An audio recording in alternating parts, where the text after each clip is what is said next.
Well, good evening, good afternoon, good morning, good day, wherever you are in the world today. Thank you very much for joining us. My name is Herb. I'm an alcoholic. Welcome to our Big Book 12-Step Workshop, open to anybody who is interested in this switchback journey up the mountain to a new vista, a spiritual awakening. Please join me in having the gift of an open mind and open heart. God, please set aside everything I think I know about myself, my unmanageability, the 12 steps, and you, for an open mind and a new experience with myself, my unmanageability, the 12 steps, and especially you.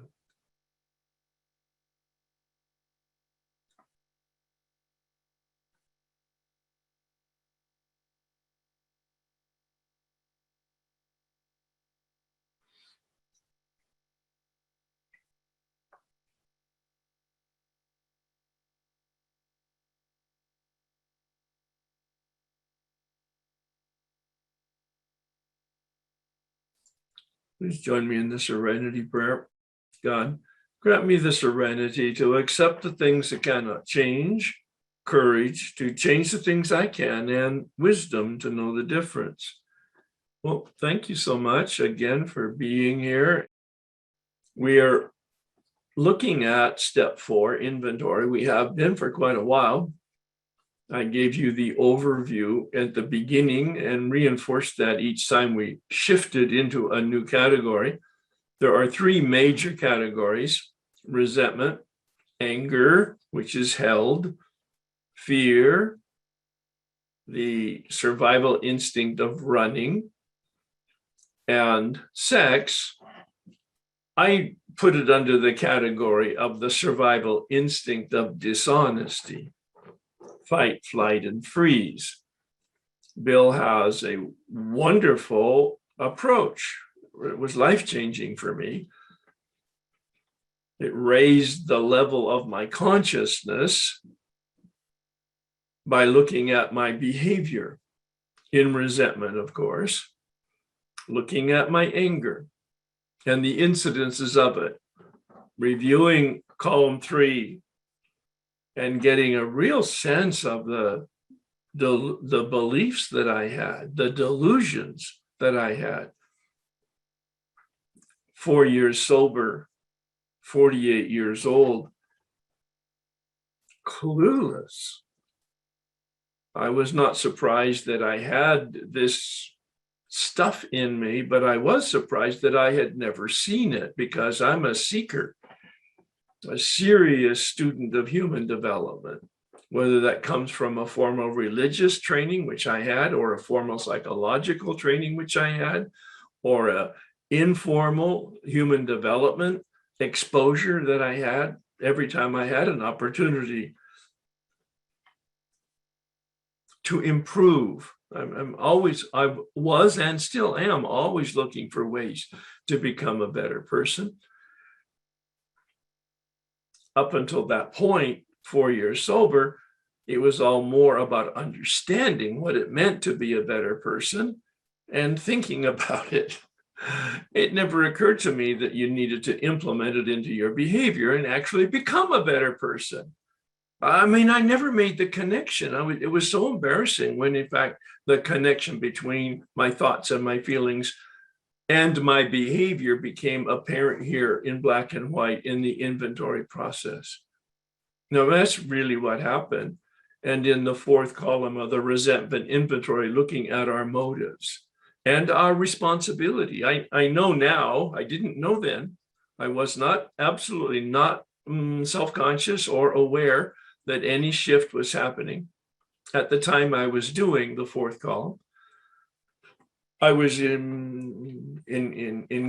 engrossed, I guess that's the right word, in the experience of the embarrassment of looking at the corruption of my motives and seeing that I was 100% responsible for my behavior. that holding the victim stance, which I didn't know I did, but it became apparent to me when I blamed my father and I blamed my mother and I blamed my wife and I blamed every boss I ever had for the problems in my life. And that was all reversed, literally reversed, where I saw that I was, in fact, the perpetrator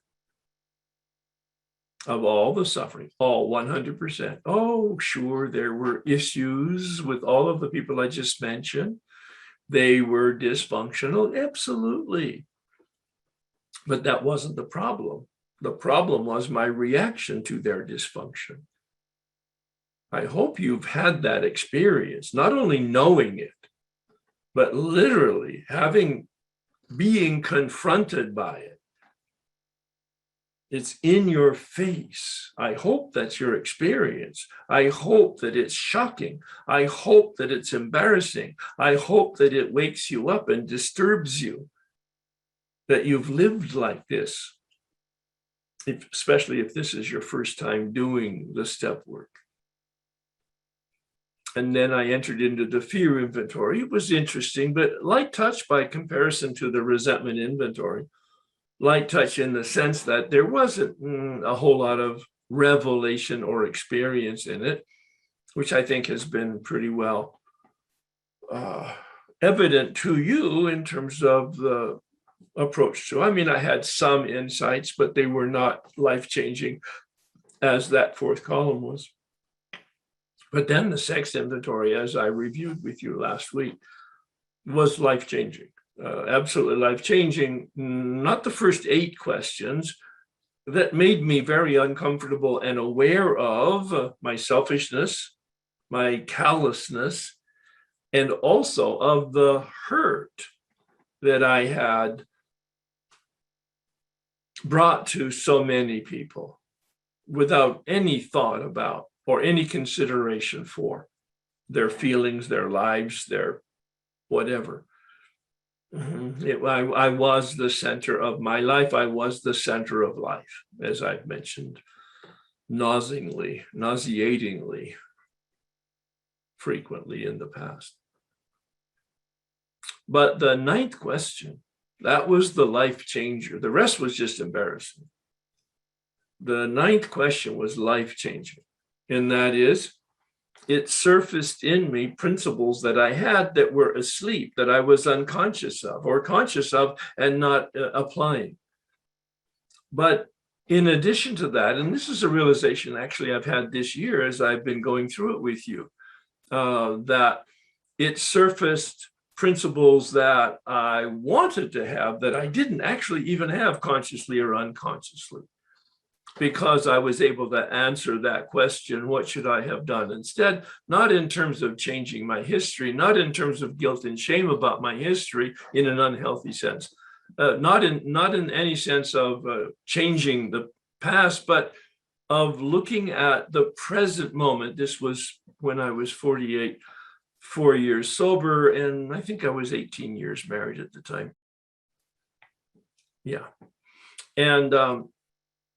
And bringing the situations that I was looking at from before I was married or before I went into the monastery and after I went into the monastery and after I came out and before I said as I was married and then during my married life, looking at every one of those stages of time, I had different criteria and different principles in some sense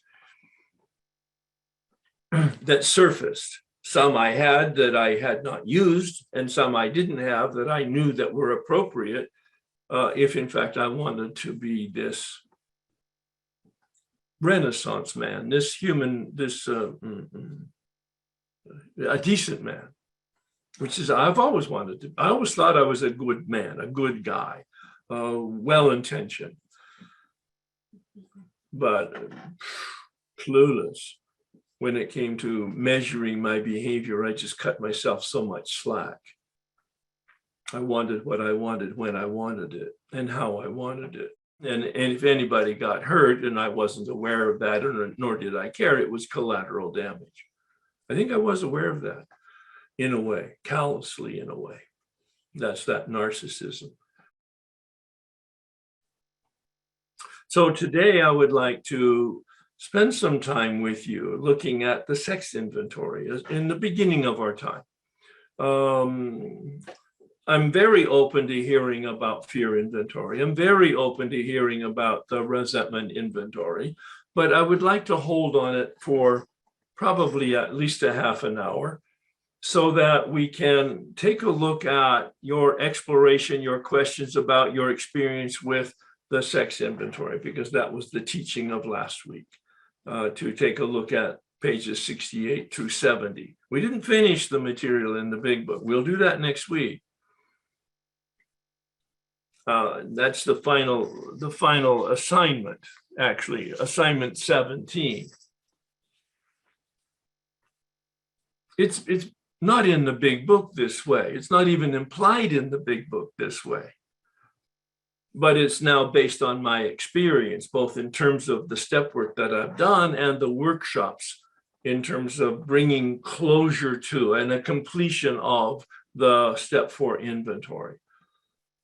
The 12 and 12 really needs to be read. It's got, 8 or 10 or 12 pages, probably 10, in the 12 and 12 on step 4. And it is Bill's experience when he's 12 years past writing the big book. So he's got 12 years more experience and consciousness when he's writing the 12 and 12. Don't overlook that. When we finish a step, I will, in fact, encourage you. It's not a requirement. Nothing's a requirement, quite frankly. I have no rules. But I encourage you to read the corresponding step once we finish the work from a teaching standpoint, from the big book. Then read and highlight that corresponding step in the 12 and 12.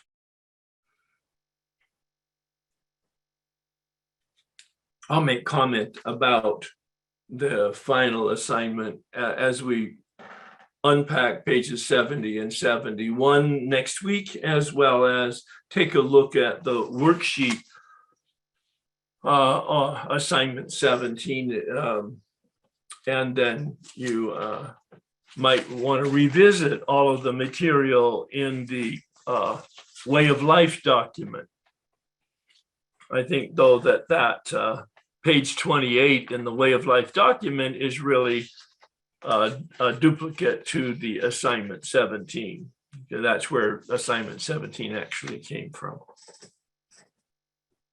The major emphasis throughout the work that I did in that first time going through the big book and step 4 was on revelation of any area of tension, embarrassment, or secret. Even if it's a secret that you have disclosed to an attorney or a therapist or a ordained person or a minister of any kind or a good friend, and it's not a secret from your standpoint, if there's any connection to tension or embarrassment or an ill-at-easeness with it, despite the fact that you've worked on it before or revealed it before, address it here. Not that you're going to reveal it here on the, no, you're not. We don't do a 5th step publicly, other than what you voluntarily share. But that will prepare you for a complete 5th step when you begin to schedule that appointment. And that's another thing that you might want to be thinking about now. Because next week when we finish the unpacking of the final phase of step 4, I will be giving you the assignment next week, to take a look at the beginning of step 5. And we'll make some sort of, we'll move along with regard to the steps at that point, because most of you are in the 4th step and will be in the 4th step for a while. So it will be more a teaching and a theoretical process going forward, where I'm giving you the instructions on each of the subsequent steps. You won't actually be doing it, but I'll give you tiny assignments so that you get a taste of it, so that we can have some type of a substantive discussion about it. I'll do a worksheet on my ex-husband. Yes. All right. So I start with the set aside prayer. So the set aside prayer is, I say, it's like, please set aside everything I think I know about my relationship with men, or with, about marriage, and about Brian, my ex-husband. So how did I encounter relationship begin? Brian was a contractor. He came to fix the bathroom in my condo.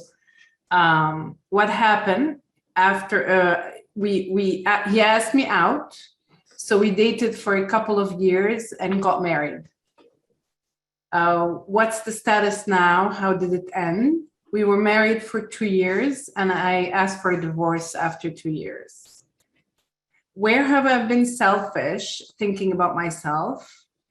I think I mean, this is what I wrote down. My father had just passed away, and I was very vulnerable and needed a man to fill that hole. So I was dating him at that time. Then my mother passed away. So I kind of wanted a family of my own. So he was the man I was dating at the time. So that's it. So that's what I've been thinking. It's all about me, about my needs, about my vulnerability, about my avoiding pain, of grieving. Yeah. Where had I been dishonest? I don't think I loved Brian. But thought he could help me make renovations for my condo since he was a contractor. Also, he was emotionally unavailable and a bit coming from a broken family. I mean, he had a mother who was an alcoholic, and I thought I could change him. So he was an opportunity to fill my need, to fix the bathroom, to love me, and for it to be a project. I mean, for my marriage to be a project for me, you know. And where had I been inconsiderate? I was completely oblivious to his feelings and needs. It was all about me. I think I was, you know, although he asked me to marry him, it was never about him or about us as a relationship. Who had I hurt? I put down that I hurt him and I hurt myself. Did I arouse jealousy? I don't think so. Did I arouse suspicion? I don't think so. Did I arouse bitterness? Although I don't know, I said yes. I think that, I mean, by hurting him, I think I'm sure I aroused some bitterness in him, although it wasn't directed at me. Well, at the same time, an excellent question, and yes, you addressed it, but I want to make sure that people understand that in many cases, the step 4 is a preparation for the step 8 amends, and that clearly is a question, as you've approached it, that you don't need to spend a lot of time on right now just to address it the way you did. And then at some point when you get to step 8, you'll be coming back to that to do a more conscientious job of unpacking whether there was actually any substantive harm. But it's not necessary at this point to delve very deeply into that. I'm saying it this way because I really believe we need to get through each of the questions to surface whatever our thoughts and our feelings are about it, but get to that step, that question number 9, which for me, that's the point. That's the turning around point. Go ahead, please. Okay. So where was I at fault? I said saying yes to marrying a man, knowing deep down inside myself that he was not the right person for me. Just wanting to marry for marrying's sake and for other reasons than loving, having a loving relationship as I was approaching 40. Yeah. Oh, yeah. Mm-hmm. So what should I have done instead? So, I mean, my relationship with my ex-husband is very indicative with many relationships I've had with men over time. And I mean, and I was able to identify some patterns also through not only this worksheet, but like the several men that I've gone out with. But basically, is to what I should have been honest with myself and with him. It's really to be authentic and true and courageous in stopping the relationship when it needs to stop, or working on the relationship if there is reason to continue. So it's really I need to be honest with my feelings towards men, to myself and to them, accept them and love them for who they are, not use them for any other end, like not for money, not for prestige, not for security, not for personal gain, I guess. I think other behaviors that I thought I could do in terms of that question 9 is to be present and to be conscious, like in the relationship, in the interactions, because I used it as an avoidance to actually face my own my own grievance at the time. But now it's to avoid other things, with the relationship I have with men now. Right. And I call them standards, but I think I mean values. Set values and non-negotiables. In terms of like, who am I with, what behaviors am I to accept or not accept? And I mean, it starts with me and with my own relationships towards myself before, it's imposed on anyone else. Other things that I would change is motives. What are my motives to be with that person? Is it like honorable motives, like friendships, partnership, lifelong, love, things that are higher than, just that, oh, he's a contractor, he'd fix my home, So that's, or a distraction from actually, from avoiding my grief. And also avoiding to be alone, avoiding loneliness. That's another one that is key, is that I felt like I have to learn to live by myself before I can live with someone else. Instead of going by yourself, with yourself. Oh, Right. Yeah. Right. Yeah.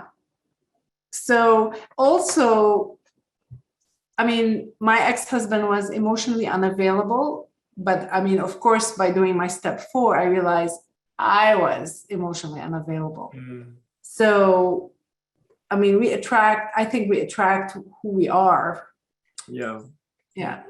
Or even who we're not, as a sort of a round hole and a square peg.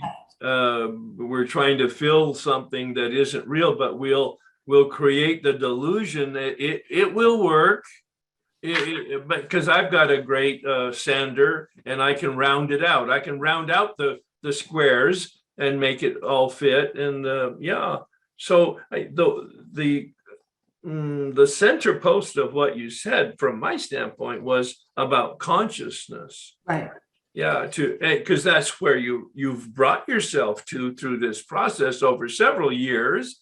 You're more conscious about who you are, what you like, what you don't like, and about other people, and aware of that kind of dynamic than you've ever been. So that's what I put down, is that you weren't very conscious, and now you're committed to being much more thoughtful about the implications. Right. Yeah. And you determining what you value and translate that into your behavior and other people's behavior. I mean, that's like going to be very much the formula for success in a relationship. Right. Yeah. Right. And I mean, the other thing that I think I've learned through this process and through doing this work is being courageous enough to know, what am I feeling? Like, to be conscious of, I mean, it's the same as consciousness, but feelings for me were like set, I mean, they were set aside. The feelings were set aside. Right. And being able to feel the feelings, actually, even if they're sad, even if they're embarrassing, even if they're, you know, whatever it is allowing myself to do that is something that I think I've learned through this process, because they're indicators of intuition. Sure. Yeah. Well, two things along that line. One, you indicated that your father died and then your mother died, and there was a whole grief thing going on. And of course, stopping that unconsciously by something that's so normally celebratory would be sort of an offset or a soother to the pain that was being experienced, and who nobody wants that kind of pain. Yeah. Right. And the other thing was the unrealistic motive of, I'm going to change him. Yeah. Yeah. I mean, he's got lots of wonderful, but he needs a few fixes, and I'm just the one to do that. I've heard it many times from people who have experienced the pain of the relationship there. Yeah. Great. Yep. All right. Thank you. And you wove into it some ingredients for your sex ideal, which won't come out of just one analysis. It comes out of, and I may not have made this as clear, this is for everybody else also, and that is to, once you've done several, that might be 3 and it might be 30, whatever you're going to do in terms of the answer to question number 9. This man said, take the answers to question number 9 and put them all on a separate piece of paper, identifying the principle for each of those answers, and then in meditation and prayer weave out or script out a sex ideal from those principles to see what the total picture looks like. And of course, it'll modify or fine tune over time, but you'll get the major ingredients to what it is you're looking for, the guide rails to find a relationship that will really work but based on your needs and experience. Yeah. I mean, a lot of that sex ideal, I think, is how I want to show up. Oh boy, I really like that. Like how I want to be in a relationship. Like, so things that come out from just this one, like honest, present, conscious, also attention to their needs and their feelings. Yeah. I heard it put this way by somebody that impressed me with the statement, and that is, I really like who I am when I'm with this other person. That's, I mean, to me, that speaks volumes. Yes. Mm-hmm. I like that very much. Yeah. Okay. Thank you, Herb. Thank you so much. Wonderful. I guess I have, I very quickly came to a bunch of, saw some patterns very quickly when I laid this out. Do you need me to go through one, or can I just get into like what I think where I've been selfish? Well, I think if you describe what your experience is, it'll be more productive for us. Okay. Yeah. All right. I'll go through the first serious girlfriend I had. This is when I was in my early 20s. I met her through my brother, and it was just a casual get together, and she seemed attracted to me. So we started dating. She and I were both virgins. We lost our virginity to each other. And then we started a monogamous relationship. So what happened? That's what happened. How did it end? I became, I wasn't really strongly attracted to her. So I started to become distant. And then I started to become interested in somebody else. And where had I been selfish? Well, like I said, I wasn't strongly attracted to her, and I was only thinking of my own physical needs. And tied to that, I don't know if this belongs in this column or not, but I really had a lot of low self-esteem and belief that I wasn't lovable. Mm-hmm. Where had I been inconsiderate? Well, I should have never started a relationship with this person because I didn't feel strong enough about her. And I knew that, and I knew she liked me more than I liked her. Mm-hmm. So who did I hurt? I hurt her. And did I arouse jealousy? Yes. And suspicion? Yes. And bitterness, I'm assuming, yes. And where was I at fault? I was dishonest. I knew she liked me more than I liked her, and I just let it kept going because I was too codependent and didn't want to hurt her feelings. And it just turned into a big mess. And what should I have done instead? I should have been honest with myself and not start a relationship with this person. But this template is like the template for a lot of other relationships right after that, where people who I wasn't that interested in, and because I had low self-esteem, I just went along with it because they liked me. Sure. And I'd be dishonest. Sure. So yeah, you're seeing the pattern there, and seeing the reason for the pattern is, you took the easier, softer way. Yeah. Mm-hmm. And so did you put together a sequence of principles based on the answer to question number 9? You know what? I did not yet do that. Okay. All right. Well, that's where you're headed.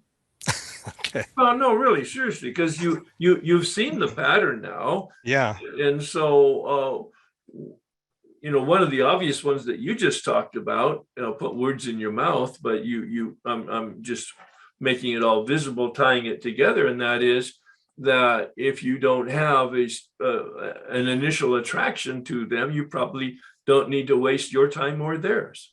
Yeah. Yeah. Yeah. You're overriding you might not have understood it at one point, but now you're very clear about some part of the motivation. And so you need to incorporate that into the thought process. Well, at that age, I had no, when I was in my 20s and 30s, I had no concept of codependence. Right. Okay. All right. So, absolutely. Yeah. Yeah. All right. Thank you. So you're saying that this exercise was helpful then? Yes. Yeah.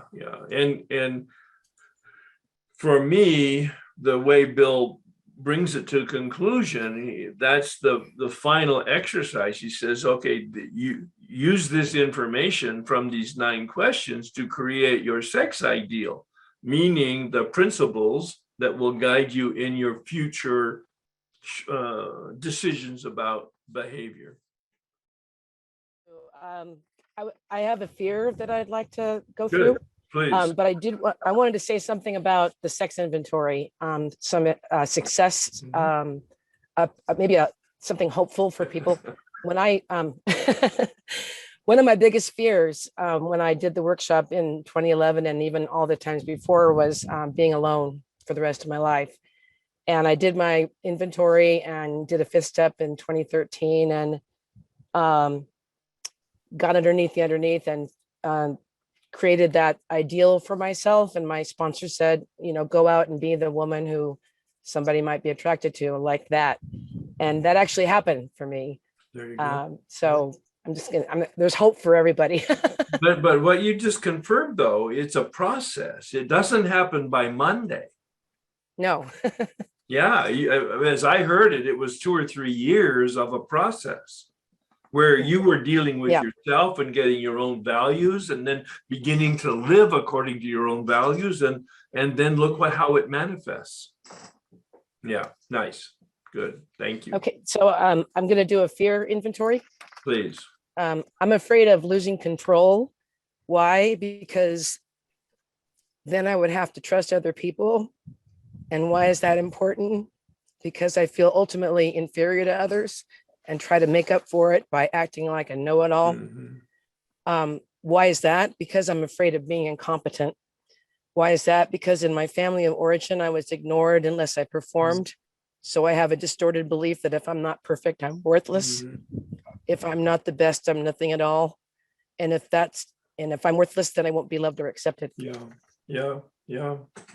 Accepted is a word I wrote down, that you're afraid of, that you won't be accepted. And so talk to me a little bit about control.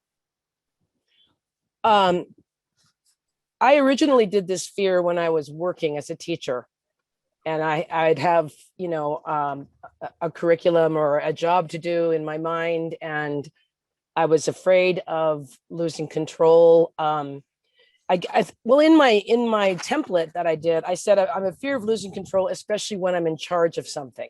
All right. So you did the worksheet. Yes, I did. Why don't you read through that? Okay. So I have a fear of losing control, especially when I'm in charge of something. Why do I have it? Because I would have to trust other people. I feel ultimately inferior to others. Because in my family of origin, I was ignored unless I achieved. It's kind of a repeat of the. No, it's okay. story. Yep, that's right. So I have a distorted belief that if I'm not perfect, I'm worthless. And the behavior that manifests is I'm very tightly wound when I'm in charge of something, and I'm rigid, especially when I'm afraid that something's going to mess up, that I'm going to make a mistake. Oh yeah, right. I act defensive whenever anyone questions my expertise. I overcompensate, feeling inferior by being a know-it-all. And I get upset with myself and sometimes other people if I make a mistake. And I lash out if anyone tries to correct me. All right. But what's the opposite in terms of the virtue? Humility. Being okay with how things are going. Trust. Well, I put trusting God that I'm going to be okay no matter what. Going with the flow. And then the last thing I put was confident with a compassionate nature towards myself. I like the confident word more than any of the other words that you used. I wrote down flexible in contrast to rigid. And what would your behavior look like if, in fact, you were confident and flexible and trusted yourself? Well, it might match what I actually wrote, which is I'm not caught up or strongly attached to the outcome of things. Yes. Right. Not attached to the outcome is wonderful. And that I would be undefended. Undefended. I love that word. Yes. I don't have to defend anything. Yes, if I have proper humility, sure, I'm going to make mistakes, but I'm competent and I have a reasonable amount of confidence in my experience and competence, and I don't control anything. That's why I challenge the word. I don't like the word control because it's a delusion. We don't have any control. You don't control your class when you're running a class. You influence it, but you don't control it. Yeah. And I don't control my family. I'm retired now, but I still have these problems. Well, you don't control your heartbeat. You don't control your breathing. You don't control your digestion. You don't control the air in the room. Well, a little bit with the temperature gauge, I'm sure. But you see what I mean, though? Control it's not a healthy word. Even when I'm driving, I don't control the car. I don't control my own safety. I was wondering because it seemed I had a parallel fear of losing control or making a mistake is actually the main fear. Of course, yeah. So that's really what it's about. Well, it's Making many. a It's mistake. there's probably not just a simple explanation, but yeah, because you'll be criticized, and your worst fear is that you're not competent because you've been told all along you are incompetent. Yeah. So we take the opposite actions based on the virtue that we want to have. Let's assume that you're fearful and you don't feel that you have courage, but you know humility and courage is what you want. Then you begin acting as if you had humility and courage. You act that way, even though you don't feel it's real, but you act, and over time it becomes real. That's the secret here for life and through the program. Act as if. That's the lesson that I hope we communicated in step 2. I don't know whether there's a God or not, but I made a decision that there is, and I live my life as if it is, and it seems to work out pretty good. Yeah, so I don't really care. You know what I mean? Thank you, Herb. All right, thanks very much. Hi, Herb. I would like to do the fear inventory. Yep. And I would like to do that part where it's underneath and underneath and underneath, because I want want to everybody to really start with that, because I think that's Okay. a good starting place to try to see what the root cause is, and then to put it on the grid to see what the turnaround is. Because I want to know if I'm going in the right direction and deep enough, et cetera. Exactly. Okay? Yeah. My fear is of taking risks, and I could use that.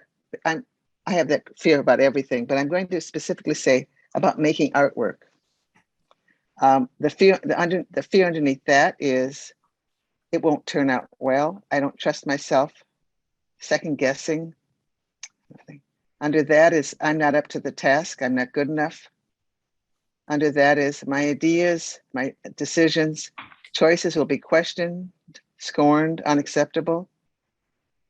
Under that is I'll look foolish, be ridiculed, criticized, feel diminished. Under that is I'll be exposed as not talented or creative. Under that, I'll be vulnerable. I give up on myself. Under that, I feel ashamed and worthless. Yep. Is that? Yeah. I Okay. mean, well, what's your experience with unpacking it that way? Do you feel you got to some underbelly here? I think so. Yeah. What surprised me was the shame. But I feel, it is shame for some reason and worthlessness. Yeah. And you know, the truth is you're giving other people an awful lot of power, aren't you? I do. You know, if you say something about what I'm doing, I'll change it. I mean, it's just like. Yeah, that's unfortunate, because that's that's betraying your art, isn't it? Now, if you're in engaging a art critic or some experienced teacher, that's one thing. But most people don't know shit, quite frankly. And everybody's a critic. You know, okay, and they pretend that they know stuff and they don't, and even if they do, it's your art. I'm learning this is what I'm going through this process. Yeah. That I put too much emphasis on what other people think, and I change things, and afterwards, I realized that. Yeah. That because someone made just a comment about, isn't that too close to the edge? I changed things. And that's the only part of the painting I don't like. So it's interesting. All right. Well, see, you're learning from that. Yes. You happen to do the worksheet, the fear worksheet? Yes. Well, I tried. I'm trying to think. Sure. Okay. I have. Well, I'm just writing it down. I don't. Okay. I just have. What is the behavior manifested? Resistance, refusal, non-action, frozen. Sure. And I have the virtue is, I put the virtue, this is what I'm stuck with 4 and 5. The virtue is self-acceptance and trust of myself. I love that. Yes, absolutely. Yes. Okay. Yeah. Yeah. And also I'm going to say valuing myself. Yes. I have to write this down. Yes. And then the action, which I wrote is, it's the opposite of the virtue. I'm not quite sure about this, but I wrote, I have to reframe my expectations and treat art as practice and not masterpieces. Okay, I I'm not like sure. that, but I'm not As you said, sure don't you self. interpreted. I'm not sure you interpreted that fifth column correctly. The fifth column, it comes out of the fourth column. If you trusted yourself, how would you behave? Oh, Yeah. I would. Okay, thank you. Mhm. I have this large painting I've started, and it's me in my first communion dress, and everything's black and white. And I want to just talk about the world of black and white, entering the world of black and white, good and bad, that sort of thing. And someone commented about the face, and I just put it aside. I just realized, I think when people commented, I just put it aside, and it's not good. And I would like to pursue that. And there's a couple other ideas I have to pursue. So I would just say pursuing my ideas and not sort of pursuing my ideas and not being so concerned about the outcome. The whole idea about this process is I'm not, how do I say that? Accept the things I cannot change. I cannot, the outcome is up to God. The outcome Yeah. is whatever. Yeah. And I'm so concerned about the product. So I'd be I Yes. guess more focused on the process. Yes. Yes. Will they like it? Yeah. And it's like, will I like it?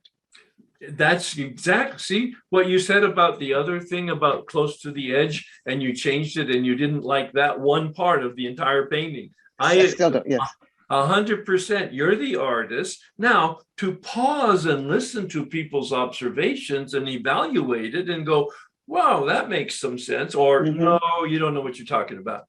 Or just say, well, it might be right, but this is my intuition on it, and I'm going to follow my instincts because it's my art and I'm going to practice it. If I don't like the outcome, well, then I'll redo it.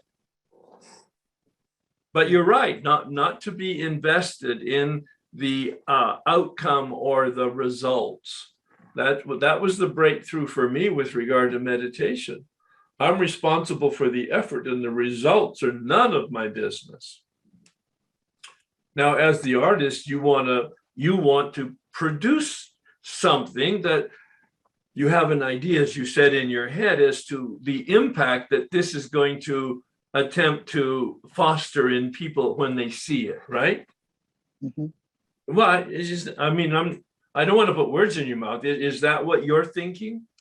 And yet, I just got this idea that I do what I do. I mean, I have this idea that I want to portray this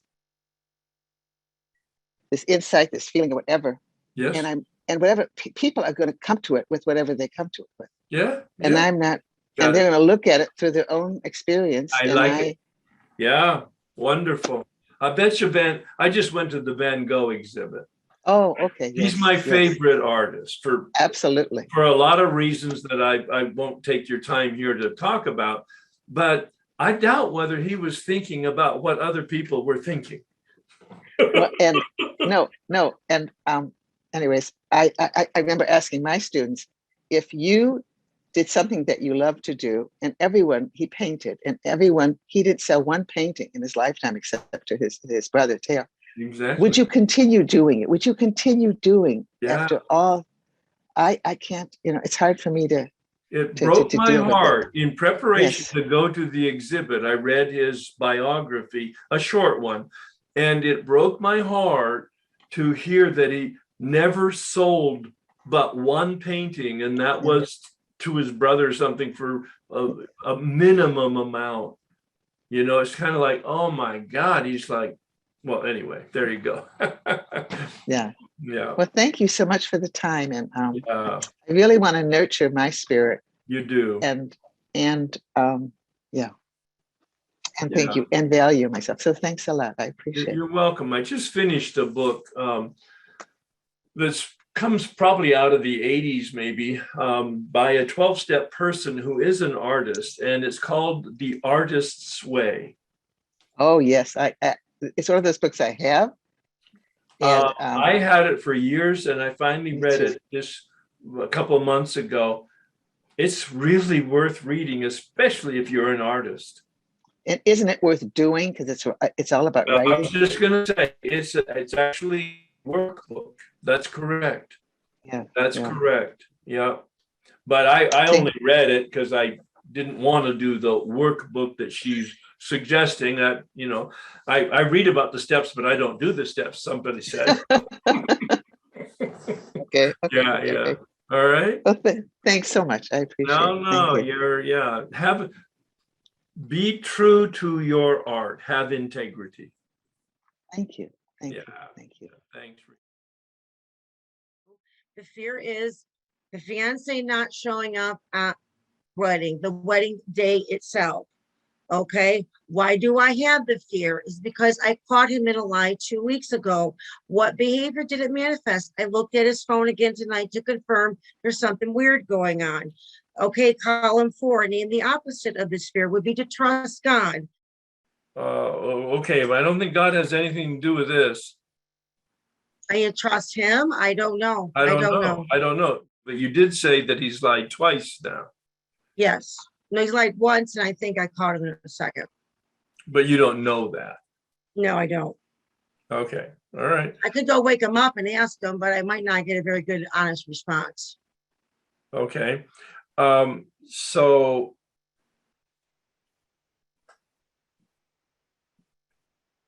you looked at his phone. That was your behavior. Right. All right. The first time or the second time? Second time. So you have not had a chance to actually confirm what you saw on the phone this second time. No. So you're, in a way, jumping to a conclusion. As I said, yes. Pole vaulting over flagship. Okay. All right. So the behavior is to have the courage to address him when it's appropriate, perhaps after he wakes up, so that, in fact, as you say, you don't poke the bear, all right, and have the courage to address it, because if you catch him in a second lie, then you know that he's a liar. Now, you're welcome to marry a liar, but he's not going to change. No. And I remembered, and I shared this with him on when I found out, and we took it to therapy, we took it to a priest. And I said, learned in this class I've taken, which is this. And I said, what one person does in one area of their life, they do it everywhere.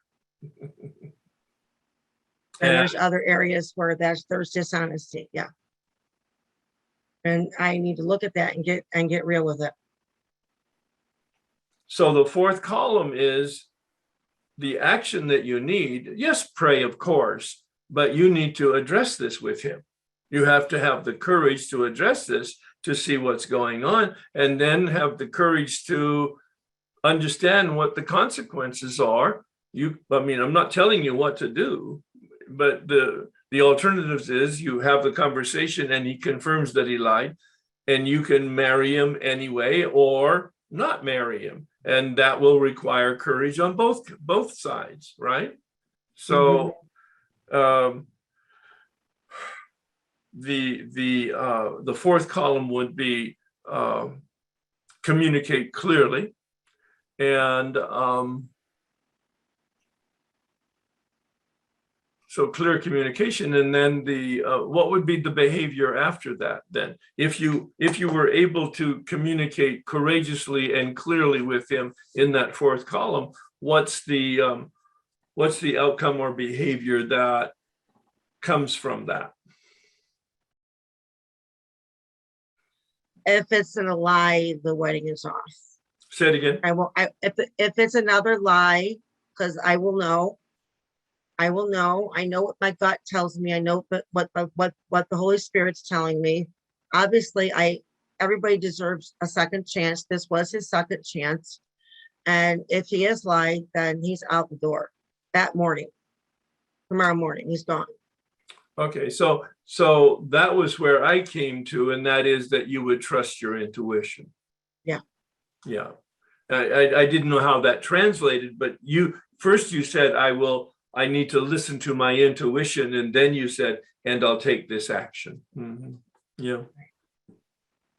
Yeah. Yeah, better short-term pain than long-term pain. Yes. Yeah. Yeah. All right. Thanks, Herb. Prayerful good luck. Yeah. Thank you. Thank you. I'm fearful that the guy I really like is not feeling the same about me. Okay. And that goes to fear of abandonment, fear of being alone, not finding my soulmate, getting old by myself. So the column I did, not finding my soulmate, was what I put for my fear. Does that work? Sure. Okay. It's really hard to read this for me. I don't know if it's been a copy of a copy, but I'm straining. I need magnifying glass. So it says, why do I have it? The fear? All Is that right. what it says? Okay. I'm older now, not as fetching. Yeah. All right. God, I have to. What behavior is manifest? I recoil, retreat, start a cons list for my quick escape. I leave before he leaves me. Got him. That's what I wrote. All right. And that's a pattern that I saw, and Well, that's a way to protect yourself in your own ego, is you'll take the first initiative without doing the due diligence that would build a relationship. So Right. yeah, Right. it's a self-fulfilling prophecy. If you continue that pattern, you will be alone. Of course. I get that now. I totally get it. This was very helpful. Let's see. I'm sorry. I'm having trouble reading this. Oh, name the opposite of the fear. I put finding my soulmate, companionship. No, that's a solution. That's not the opposite of fear. Oh, You have a fear that that he doesn't have as much caring for you as you have for him. mm-hmm. That's your fear. Yes. So what would the opposite of that fear be? The opposite would be that that I should be okay with whatever happens. Oh, good Lord, no. That he does feel the same. Well, I don't know. How would you know that? Are you a mind reader? No. It's more of waiting. Oh, wait. Why don't you ask him? I Why would. don't you share with him that I have this discomfort that I'm more involved in this relationship than you are, and I don't know whether that's an intuition or a delusion and fantasy. But let's talk about it. Where are you in terms of your caring for me and the commitment for a long-term relationship? How does that sound? Sounds terrifying to me. Scary as hell. Yeah.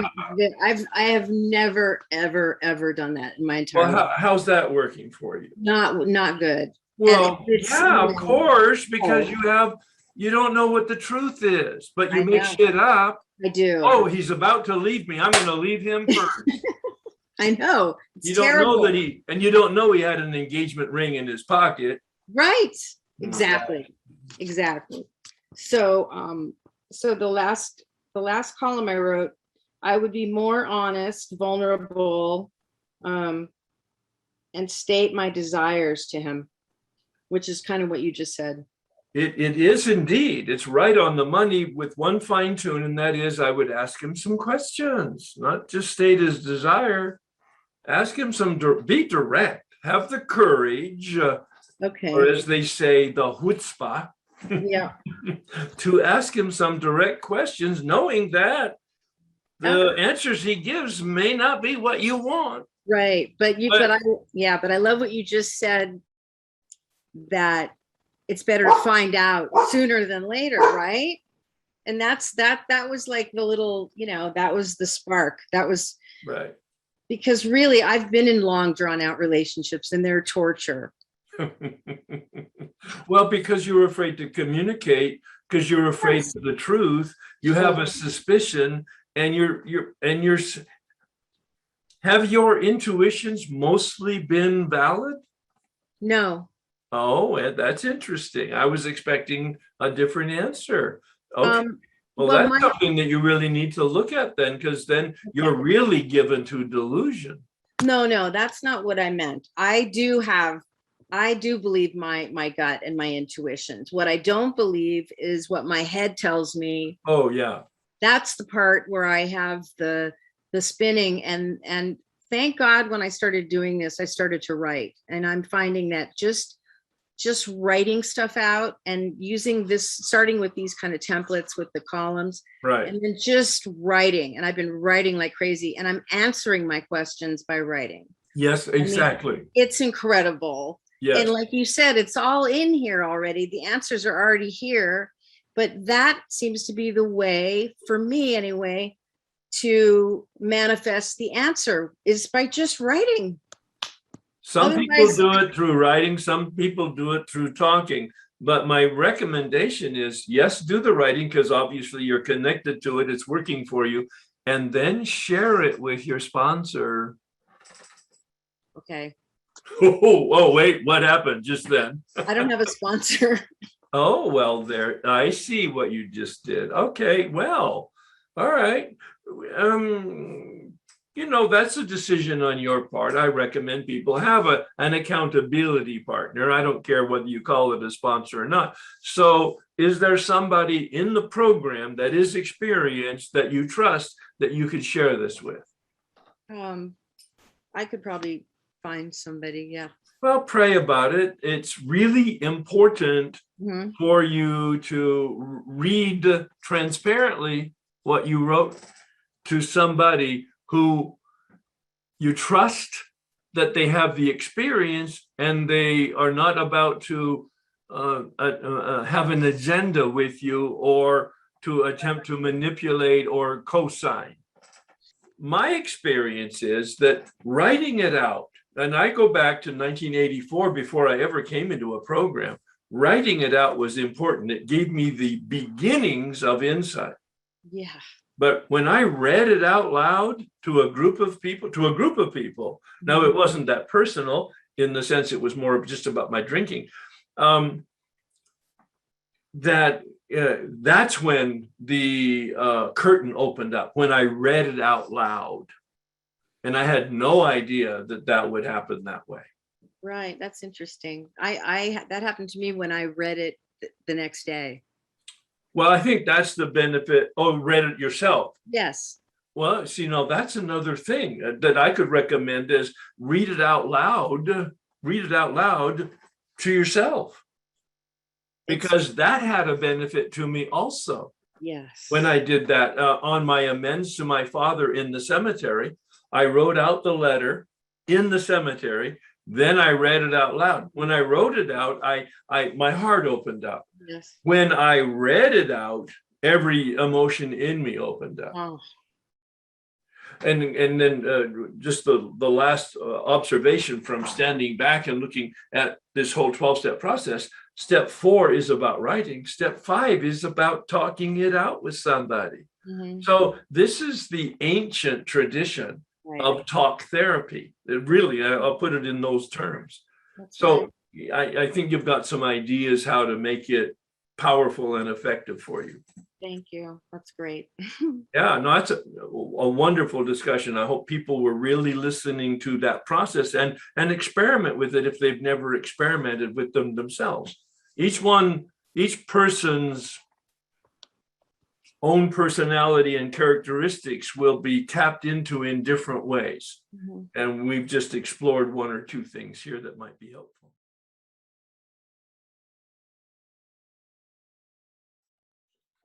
Yeah, hi Herb. I have spoken with you about my son, my 31-year-old son, and I've told you that he has a girlfriend, fiance, that he's been with for 13 years, who I have wished she would break up with him because she is an enabler.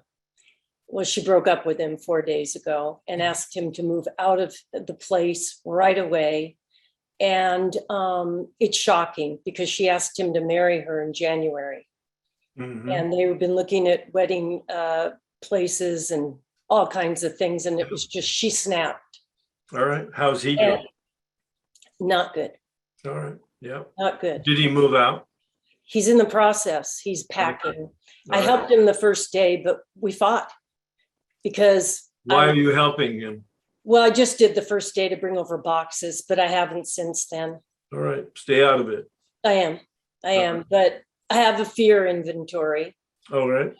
because it feels like he's going crazy in manic. He was on the Well, phone. Is No. he teaching his life is his business, not ours or yours? Is he seeking professional help? Not yet. No, he's too busy packing. That's the one thing you might suggest.